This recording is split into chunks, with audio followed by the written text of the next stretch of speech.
урматтуу делегаттар,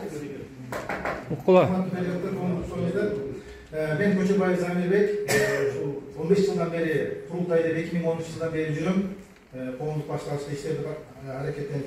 Анан мен айтайын дегеним мындай. Көйгөй маселелерине чектелбейди. Көйгөй маселесине. Бизди өткөн жылда аласып келген көйгөй маселелерине. Көйгөй маселелердин аткара турган мына аткаруу бийлиги турат. Аткаруу бийлиги аткарбаса, биз бара берип туруп президентке сунуш келтиребиз. Булар жумуштун кызматын алды. Бул жерде жазып турат Эл Курултай мыйзамында. Мен азыр окуп берейин. Кыргыз Республикасынын президентине Министрлер кабинети мүчөлөрүнүн жана аткаруу бийлигинин башка органдарынын жетекчилерин кызмат ордунан бошотуу жөнүндө сунуш киргизет. Эл Курултай деп. Көрдүңүздөрбү? Бирок бул жөнүндө эч ким айткысы келбейт. Эч ким айткысы ушул көмүскөлө калтырып атат.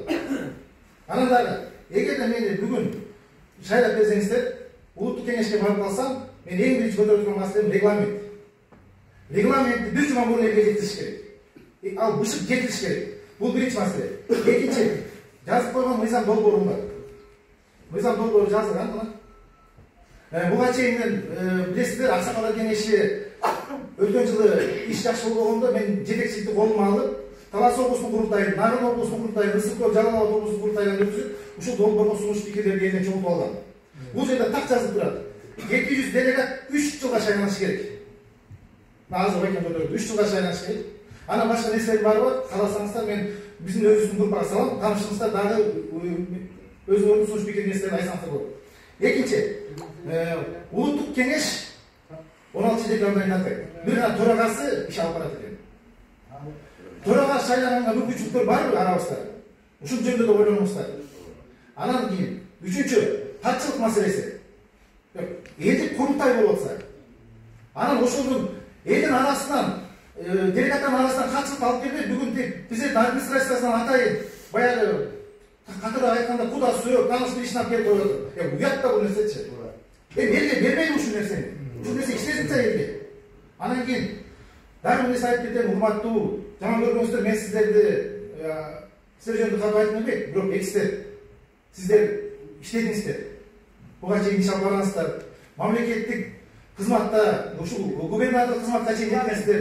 Өкмөттүн экинчи адамы да болгонсуздар убагында. Анан кийин мен ойлойм, сиздер иштеген убактагы президенттер бүгүнкү күндө кайда жүргөнүн билесиздер. Элине кайтып келе албай жатат. Кээ бирөө болсо соттолуп кетти. 15 секунд бар. 15 секунд сөз. Урматтуу президиум, урматтуу делегаттар. Азыр башкача сүйлөйүн дедим эле, менин алдымдагы оратор кичине мындай кызытып койду да. Ошондуктан мага бир 4 мүнөт бергиле, 3 мүнөт болбосо да. Негизи Кыргыз Республикасындагы ар бир айылдын, ар бир региондордун көпүрө маселеси, жол маселеси, мектеп, суу жана социалдык баардык түркүн маселенин баары боюнча Кыргыз Республикасында 30 жылдан бери 2000ден ашык программалар жазылган. Өкмөт маалым, жергиликтүү бийликтер билет мунун баарын. Баарын чечиш үчүн каражатка барып такалат. Ошондуктан бул жакта Улан Эркинович дагы Бишкектен келген биздин конокторубузда туура айтып атат. Огород маселелерин айтпай, улуттук маселелерди чечели деген. Ошол жактан айтып көтөрөлү деп пункттар менен айтып кетти.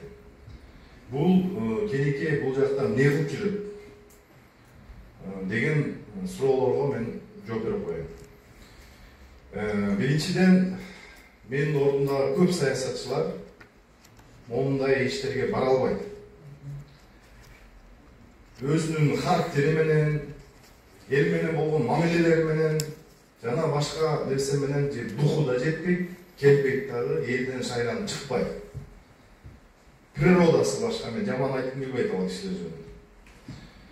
Мен ушул мен турган трибунадан башка Кыргыз Республикасынын бардык эң чоң ыйык трибуналарда сөзүмдү сүйлөп жүргөн инсан керек болсо, Генеральный ассамблея ООН мага мансап үчүн, же мода үчүн, же эл бирдике десин, мени таанысын деген нерсе кереги жок, мен анан алыспын, урматтуу туугандар. Мен бул улуттук кеңешке кирейин деген ниетим бар. Сөзүм ачыгын айтайын. улуттук кеңеш бул аксакалдар кеңеш болчу. Ошол аксакалдар эмне үчүн аксакалдар кеңеши гана болот, эмне үчүн ал жака аял кишилер кирбейт, эмне үчүн жаштар кирбейт деп сунуш берген кишилердин биримин. Мен ошол улуттук кеңешке киргенде 17 кишинин арасында атаандаштык болот. Мен ошол улуттук кеңешти башкарайын деп баратам, Кудайым буйрса. Силер колдоп берсеңиздер. Эң негизги максаттар ошол. Анан секретариат. Вот это точно, не было. Секретариат